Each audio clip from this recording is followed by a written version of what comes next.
Bonjour, aujourd'hui on va voir les complexes pour rentrer d'un bon pied hein, dans ce monde-là. Quand on arrive dans la grecque interne, c'est vrai qu'on a besoin de faire un petit peu le ménage dans nos connaissances et on doit savoir un petit peu, entre autres, comment utiliser les complexes, qu'on doit savoir exactement, quelles sont les connaissances à minima. Parce que des nombres complexes, on va en avoir en algèbre, on va en avoir en analyse, on va en avoir un petit peu partout. Et donc, c'est bien de faire un vadémécum en quelque sorte. Donc, voilà les complexes, mais évidemment, les complexes décomplexés. On n'est pas en train de regarder des exercices hyper fins, hyper calculatoires sur les complexes comme on pouvait le faire en, dans les classes prépa ou voilà, en licence. Là, c'est juste les complexes avec un petit peu de recul. C'est les complexes comme ils doivent être vus à l'agrégation. Voilà. Donc, je vais donner un certain nombre de, ben, voilà, de résultats, de définitions, de méthodes, l'histoire qu'on parte d'un bon pied. Voilà, exactement. Bon, moi, je sais que quand j'avais appris les complexes, dans un premier temps, on n'était pas parti d'un bon pied parce que, bon, c'était soit i, une racine carrée de -1. Et donc, ça faisait bizarre, la racine carrée de -1, alors qu'on nous avait dit juste avant que ça n'existait pas. Bon, alors, on a maintenant des façons de le justifier, hein, donc deux façons principales. D'abord le quotient et ensuite les matrices. Voilà, c'est ça qu'on va voir tout de suite. La définition des complexes, il y a deux définitions. Donc une, c'est algébrique, c'est le quotient. Donc c'est par définition, donc quand je mets deux points égales, c'est par définition, c'est l'anneau des polynômes, même la R algèbre des polynômes, d'accord, et quotienté par l'idéal engendré par x2 plus 1. Quotienté, ça veut dire qu'on a annulé tout ce qui est multiple de x2 plus 1. Tout ce qui est multiple de x2 plus 1 est nul. Voilà.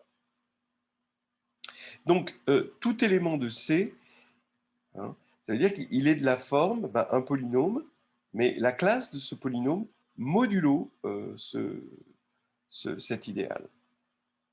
Ça veut dire que deux éléments sont dans la même classe s'ils diffèrent, hein, diffèrent dans le sens pour la soustraction, hein, d'un multiple de x2 plus 1.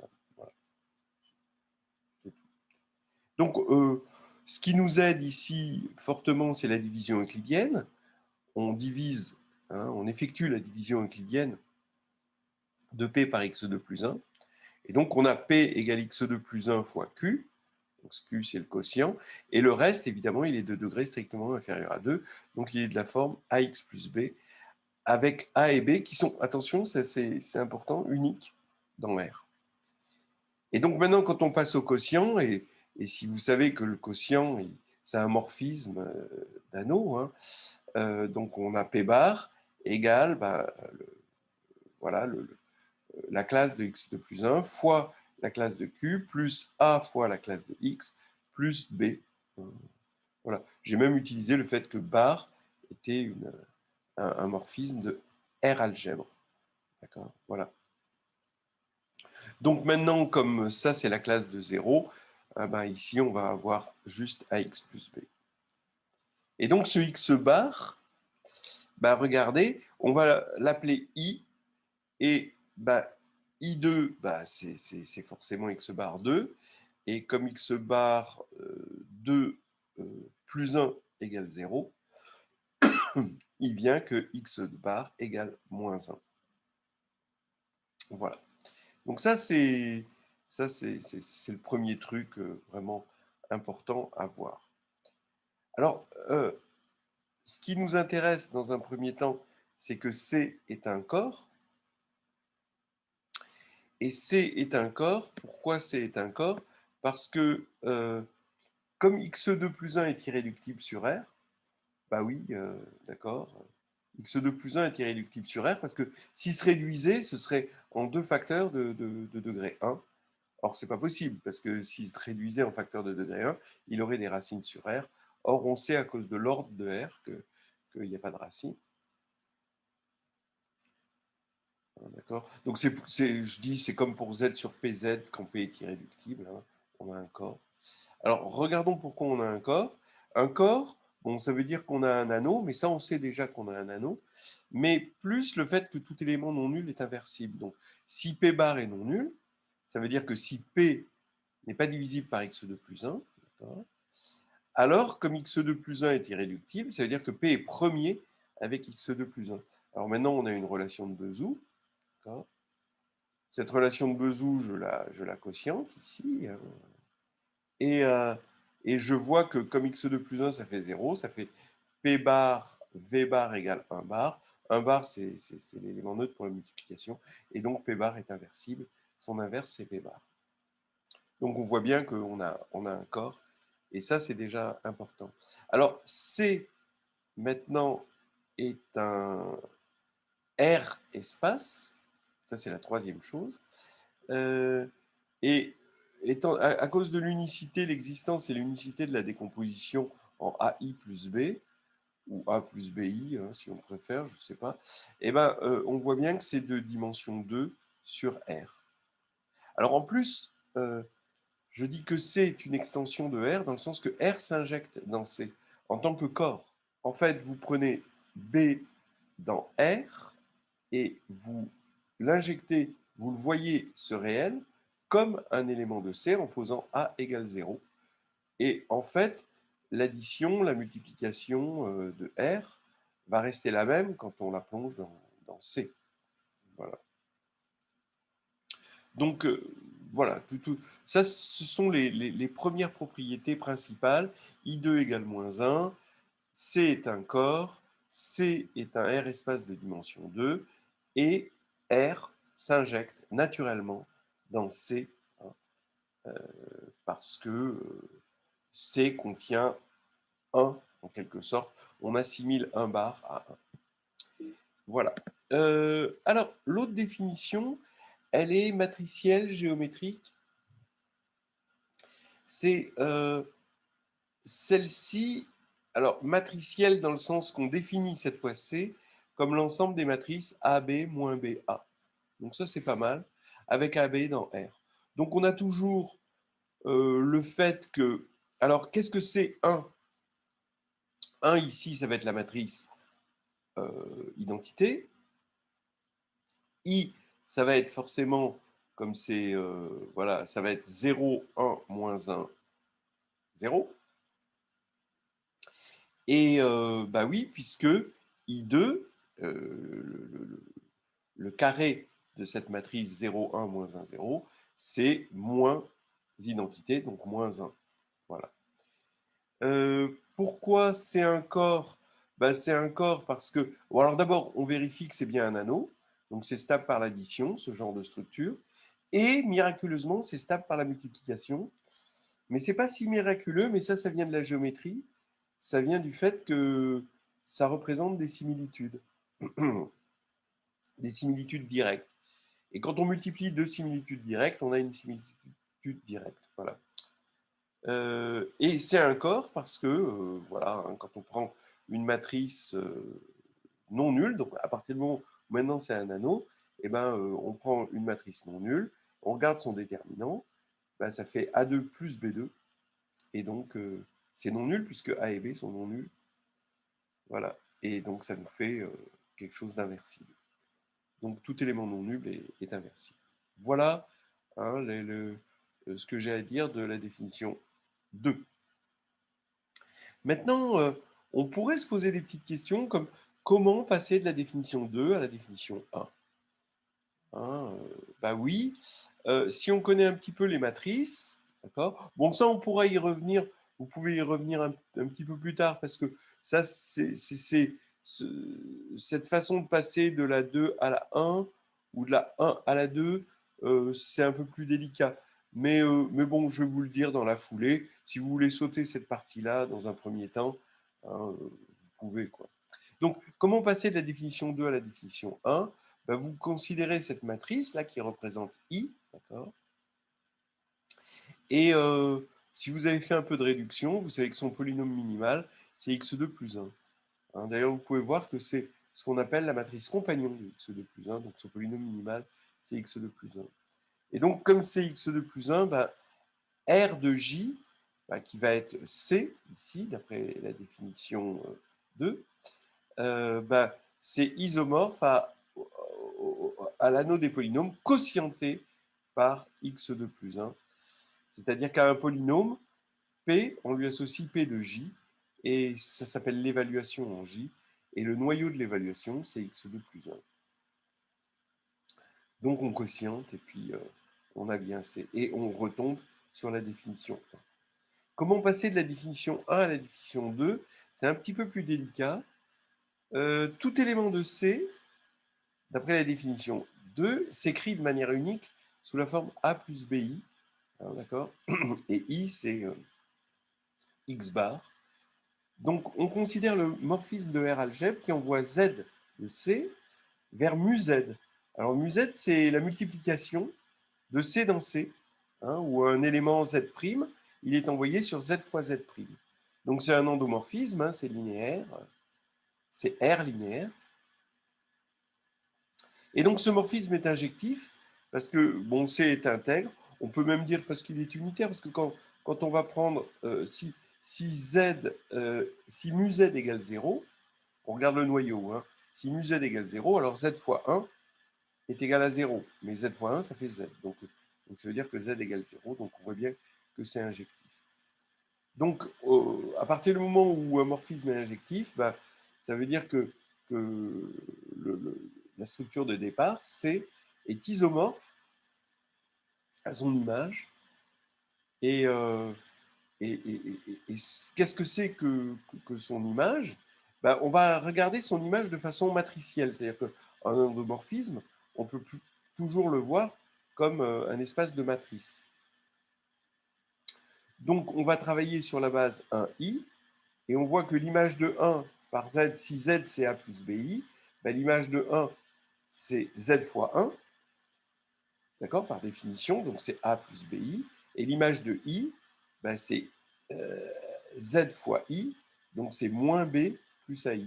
Donc on retrouve bien la matrice en colonne AB moins BA. Voilà. Donc on retrouve bien cette matrice.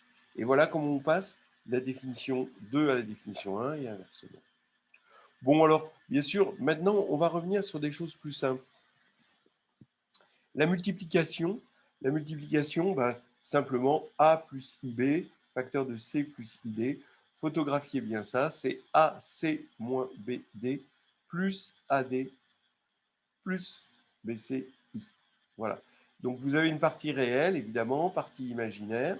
Donc ça, c'est parce qu'on a une base. Un I est une base.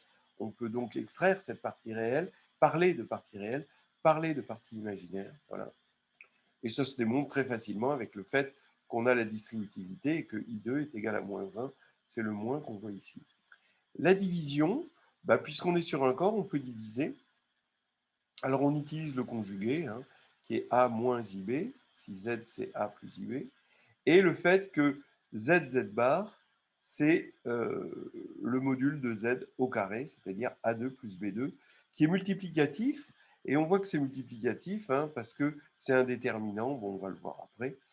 Donc ça fait que Z' sur Z, bah, c'est facile de voir que c'est Z', Z bar sur module de Z au carré.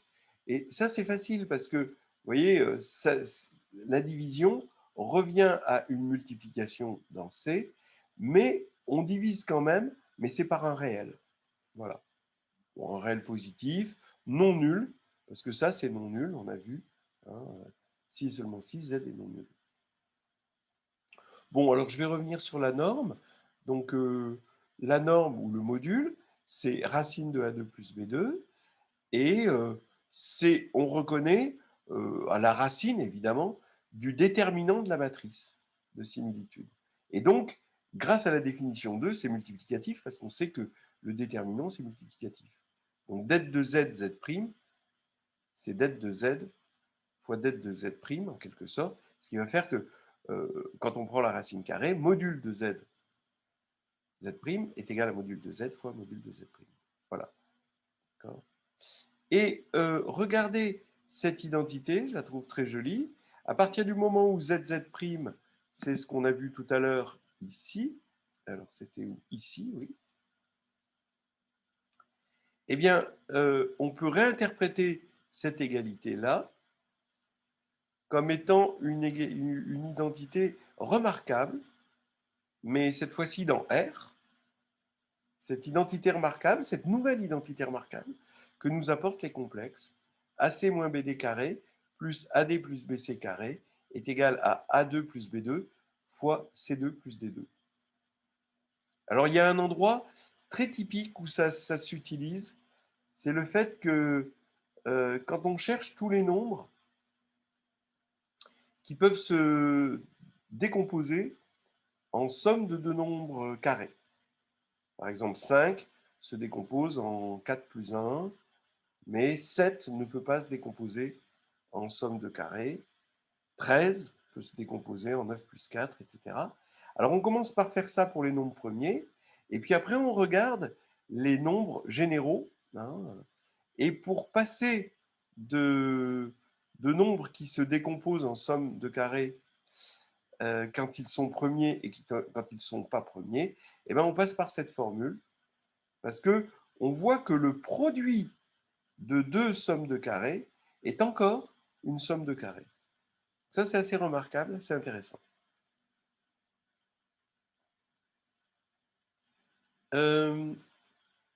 Remarquez que AD plus BC carré est inférieur à A2 plus B2, facteur de C2 plus D2.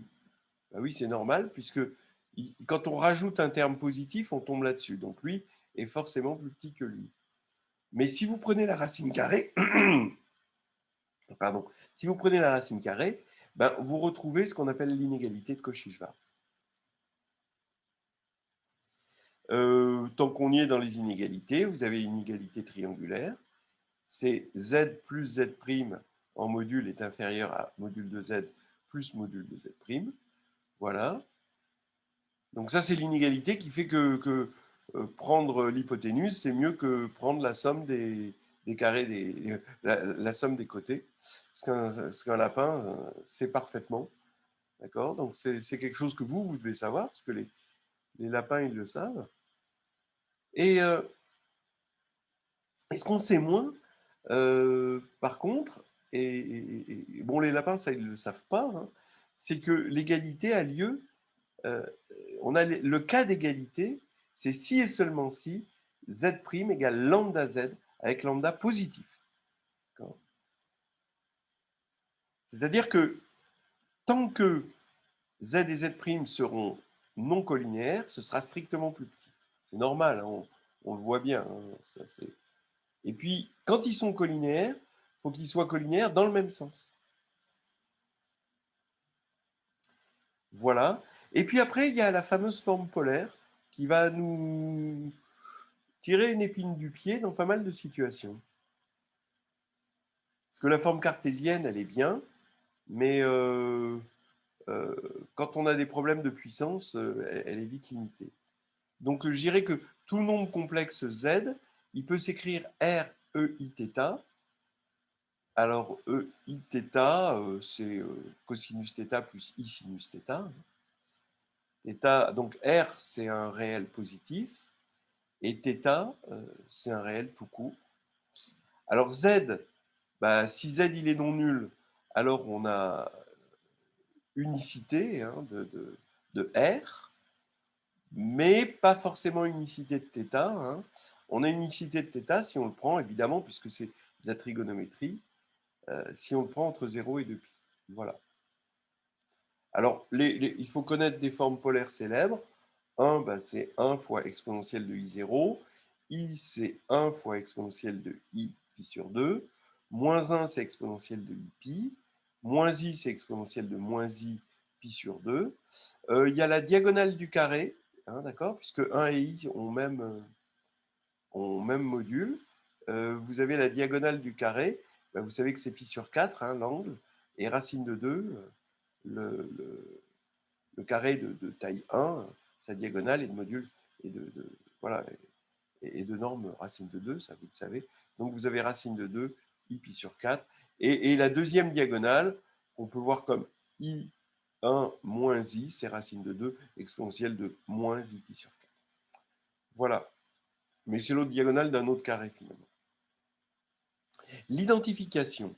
Alors l'identification, ça sert tout le temps, hein. En cartésienne, ben, on a une base. Donc A' plus IB', c'est A plus IB. Ça implique que A' égale A et B' égale B. Donc, voilà. Donc attention, hein, vérifiez que A et B sont réels, d'accord? Si vous voulez dire ça, si c'est évidemment que si B est complexe, comme par exemple 1 plus I fois I égale 0, donc vous ne pouvez pas identifier. En polaire, l'identification, attention, c'est R'. Alors il faut vérifier que R et R' sont réels positifs, et si θ et θ' sont juste réels, alors vous avez donc R égale R', attention, réel positif, et strictement positif, parce qu'on veut identifier des complexes non nuls, et θ égale θ', mais à 2 pi près. Donc plus de 2 pi z. Voilà. Donc s'ils sont réels mais pas de même signe, alors là vous vous rappelez que moins 1, donc il faut faire 2 cas, et il faut vous rappeler que moins 1 égale à exponentielle de i pi, ce qui vous permettra de vous ramener au cas où ils sont réels positifs. Alors les calculs. Bah, a priori, tant qu'à faire, on essaye au maximum de rester avec z. D'accord?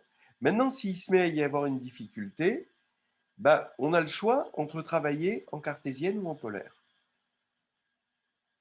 Généralement, on choisit cartésienne parce qu'on pourra toujours s'en sortir en quelque sorte en cartésienne. Mais sauf dans deux cas. S'il n'y a que des produits, alors il n'y a pas de raison, d'accord, de faire, de rester en cartésienne. Il vaut mieux passer en polaire. Ce qu'il faut savoir, c'est qu'en cartésienne, on peut additionner, c'est très facile, et c'est un peu plus difficile de multiplier, et ça devient difficile de prendre des puissances. En polaire, le principe, c'est qu'il est facile de multiplier, il est facile de prendre des puissances, mais il est très difficile d'additionner. Voilà, c'est ça les principes. Mais s'il n'y a que des produits et des puissances, eh ben, vous allez pouvoir passer en polaire et ce sera beaucoup plus facile qu'en cartésienne. Il y a aussi des sommes et des différences. Alors là, vous pouvez dire que vous restez en cartésienne, par prudence, mais non, pas toujours. Parce que si ces sommes et ces différences sont le fait d'ajouter et ou d'enlever des éléments de même norme, alors il y a une grande astuce classique. Regardez, vous avez des éléments de même norme, donc vous pouvez toujours les mettre sous la forme R EIθ plus R EIθ'. Donc je vous rappelle que R c'est le module, θ c'est ce qu'on appelle l'argument. Et là, ils ont même norme, R, d'accord? Ils ont même module. Et là, qu'est-ce que vous avez? Ben, l'astuce, c'est de prendre la moyenne des arguments et de mettre en facteur, d'accord, exponentielle de i θ plus θ' sur 2, la moyenne. Et R, bien sûr. Et qu'est-ce que vous allez reconnaître? Ben, vous allez reconnaître la exponentielle de i θ moins θ' sur 2, exponentielle de moins i θ moins θ' sur 2. C'est normal. Si vous avez mis en facteur la moyenne, ben vous allez avoir quelque chose qui va être centré en 0. Donc centré en 0, ça veut dire opposé, finalement. Et là, vous reconnaissez un cosinus, d'accord, avec un 2, un facteur 2 ici. Et voilà comment on traite des sommes tout en restant en polaire. C'est assez joli. Et pareil avec les différences, mais on tombe sur un sinus.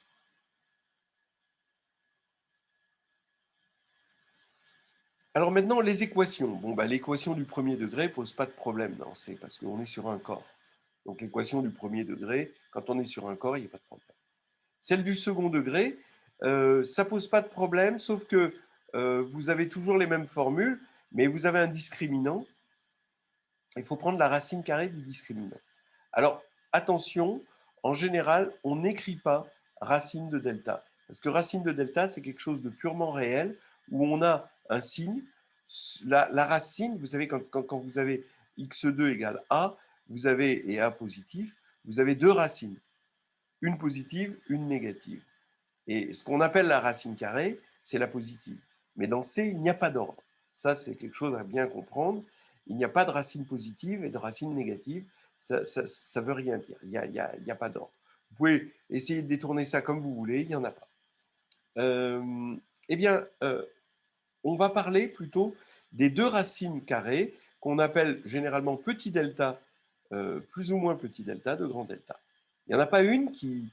Voilà, on les appelle plus ou moins petit delta. Mais on ne dit pas la racine carrée. On dit les deux racines carrées. Voilà. Ça, vous avez le droit de le dire. Alors maintenant, comment prendre une racine carrée? Alors pour prendre une racine carrée, eh ben, faut résoudre x plus y carré égale a plus ib. Alors, la méthode générale, c'est de prendre le module, d'accord? Comme le module est multiplicatif, ça fait x2 plus y2 égale racine de a2 plus b2. Et ensuite, on prend la partie réelle, ici de ça. Alors la partie réelle, ben, ça fait x2 moins y2 à gauche, et la partie réelle à droite, c'est a. Voilà. Donc on a deux équations, x2 plus y2 égale quelque chose, et on connaît donc x2 plus y2 et x2 moins y2. Donc on ajoute et on soustrait, évidemment, les deux équations. Et à la fin, eh ben, il nous vient deux racines opposées pour x et deux racines opposées pour y. Puisque maintenant, on est passé en réel. Donc là, on a x égale plus ou moins quelque chose et y égale plus ou moins quelque chose. Donc ça nous fait, en théorie, quatre solutions. Mais non, parce qu'en fait, on sait qu'on va en avoir que deux. Donc il faut en tuer deux. Il y en a deux de trop. Et c'est la partie imaginaire de cette égalité.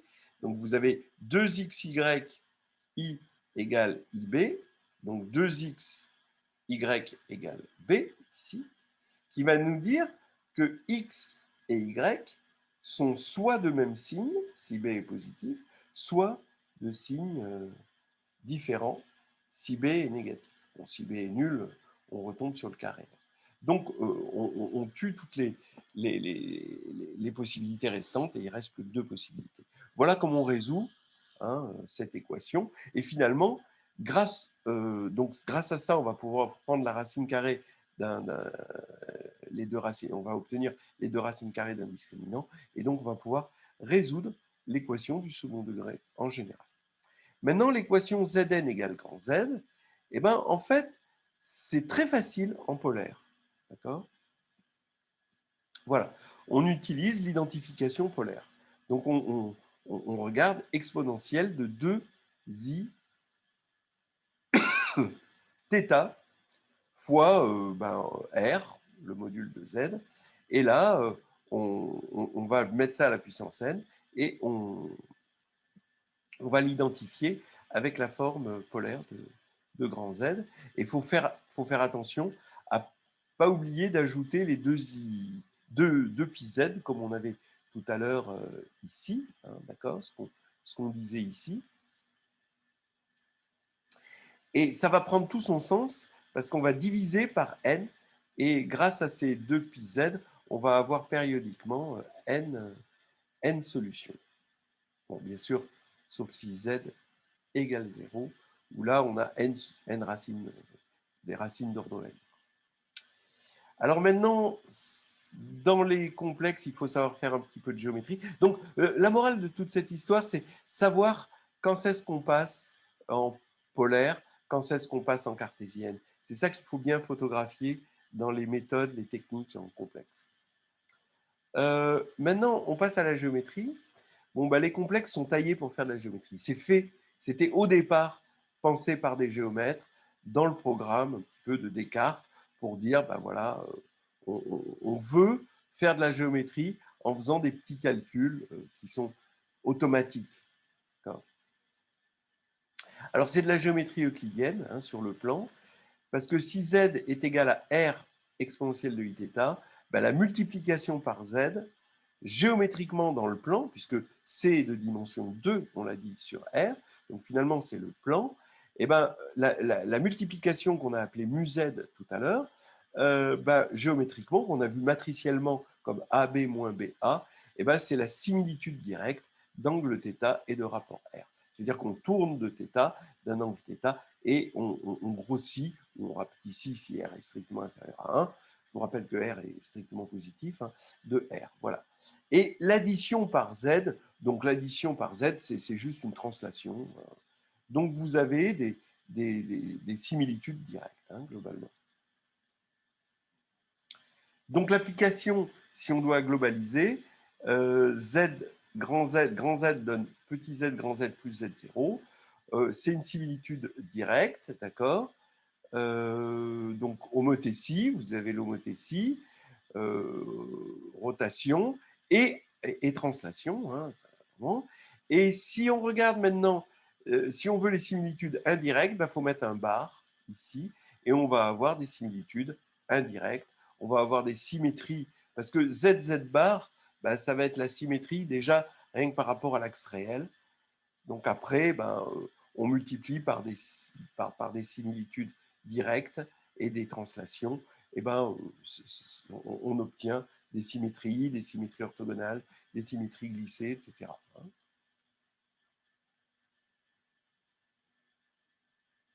Alors maintenant, on note Zm, l'affixe du point M. C'est comme les coordonnées, hein, mais sauf que c'est une coordonnée globale qui est complexe, qui contient en elle-même à la fois son l'abscisse et son ordonnée. Alors, donc, à un point du plan, c'est ça de faire de la géométrie, c'est ça le programme de Descartes. Vous avez un point du plan et vous notez Zm, son affixe. Donc, c'est ce qui nous permettra de faire des calculs.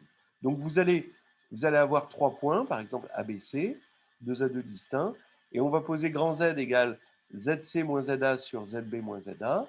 Donc, comme ils sont 2 à 2 distincts, déjà, vous voyez que ça, c'est bien défini. Alors, ce qu'il faut savoir, c'est que le module de Z, c'est la distance AC sur la distance AB, voilà. Et l'angle en A de AB vers AC, j'aurais dû mettre des flèches là, de AB vers AC, c'est l'argument de Z, donc le θ. Donc en particulier, Z est réel si et seulement si ABC sont alignés, puisque l'argument va être nul ou égal à pi. Et c'est un réel positif si B et C sont du même côté de A, et c'est un réel négatif si B et C sont de côté opposé par rapport à A. Voilà, donc ça c'est à bien savoir, ça c'est typique, et là on va un peu plus loin, A, B, C, D, on prend 4 points de Z2 distincts, et on regarde ce qu'on appelle le birapport, c'est-à-dire que ça c'est le rapport, d'accord, mais on fait le birapport, c'est-à-dire le rapport des rapports. Donc on fait le rapport pour ABC, et on fait le rapport pour ABD, et on fait le birapport, c'est-à-dire le rapport des rapports. Eh bien, les points A, B, C, D sont cocycliques ou alignés si et seulement si ce birapport est réel. Et en fait, ça se prouve par un théorème de cocyclicité de 4 points par les angles que vous connaissez. Donc, vous prenez 4 points, ils sont inscrits dans un cercle, si et seulement si vous avez le même angle modulo pi. Et ce même angle modulo pi, eh ben, vraiment, il va se dire avec le birapport à cause de ce qu'on a dit ici. Voilà. Voilà tout ce qu'il faut savoir sur les complexes. Et bien sûr, bon, voilà, avant que j'oublie, évidemment, ce qui va être très important, c'est que C est algébriquement clos. Ça veut dire que tout polynôme non constant sur C possède une racine, et donc dans C. Et à partir du moment où il possède une racine, par récurrence, vous montrez qu'il va se décomposer en facteurs de degré 1. Voilà. Alors ça, c'est important. Les preuves sont compliquées. On ne peut pas exiger à l'agrégé interne de connaître cette preuve. Ce qu'il faut savoir, c'est que ça s'appelle le théorème fondamental de l'algèbre, mais aucune preuve n'est capable d'utiliser de méthode uniquement algébrique. Bon, voilà. Dans le carnet de voyage en Algérie, entre parenthèses, on donne une preuve de la plus algébrique possible, mais quand même, et qui utilise les matrices, bon, les matrices compagnons, etc., et de la réduction, évidemment. Et cette preuve, elle repose quand même sur le théorème des valeurs intermédiaires, donc quelque chose de topologique. Et d'ailleurs, toutes les preuves connues utilisent de la topologie quelque part ou de l'intégration. Voilà. On ne peut pas se passer de ça dans la preuve. Et la preuve qu'on propose dans le carnet de voyage en algébrie, c'est une preuve qui est récupérée d'une preuve qui était dans le livre de Pierre Samuel euh, sur, euh, sur la théorie algébrique des nombres, qui est un excellent livre, mais réarrangé pour que ça devienne de la réduction plutôt que de la théorie des corps. Et c'est une preuve qui se fait par récurrence sur le degré du polynôme, mais sur la devaluation du degré du polynôme. Ce qui veut dire que la récurrence 0, l'initialisation, c'est le côté impair. Et en fait, on sait qu'un polynôme, on va dire réel, de degré impair, possède toujours une racine, bah, tout simplement à cause du théorème des valeurs intermédiaires. Et après, on passe d'un degré à un degré double, c'est-à-dire on avance dans la devaluation par récurrence. Voilà, avec des matrices compagnons, grâce à une astuce bah, qui était récupérée du livre de Pierre Samuel.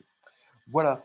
Donc, bon, bah, j'ai vraiment l'impression d'avoir tout dit de ce qui sera utilisé dans un cours d'algèbre et d'analyse sur les complexes. Euh, voilà. Après, bien sûr, il y a l'utilisation qu'on fait de ces choses, mais là, on va partir d'un bon pied. Voilà, on va s'arrêter là.